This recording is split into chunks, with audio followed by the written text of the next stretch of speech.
وحلا يا بنا لندن محل قال دونها يا عيدك أرنك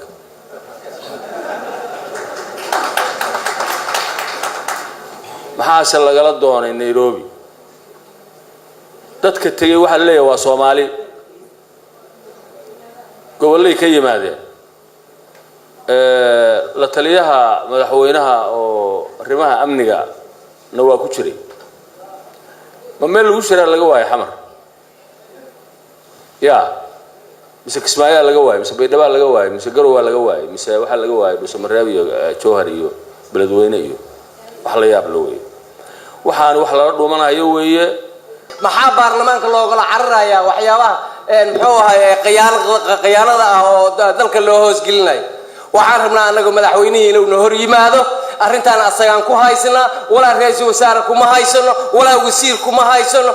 iska badaaf agaasimiyaal iyo muxuu ahaa la taliyaan asagaan su'aalo ka weydiinaynaa aan hor yimaado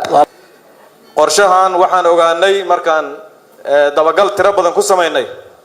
inaanay Soomaaliba shaqo ku lahayn shalay shir Tanzania ku soo gabagabaa jira oo ku saabsan qorshahan looga hadlayay hal qof oo Soomaaliya ma fadhin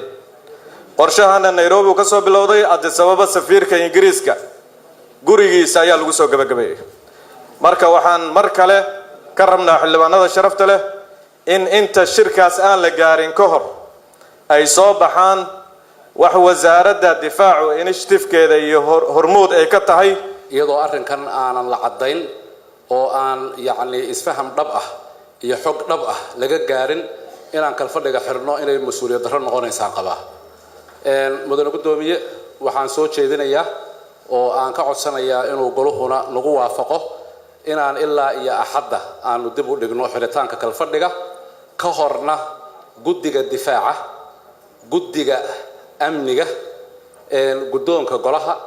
iyo dhammaan xildhibaanada danaynaya iyo xukuumadda oo ra'iisul wasaaruhu ugu weyn yahay wasiirka gaashaandhigga ku jiro wasiirka amniga ku jiro aanu fadhi ka galno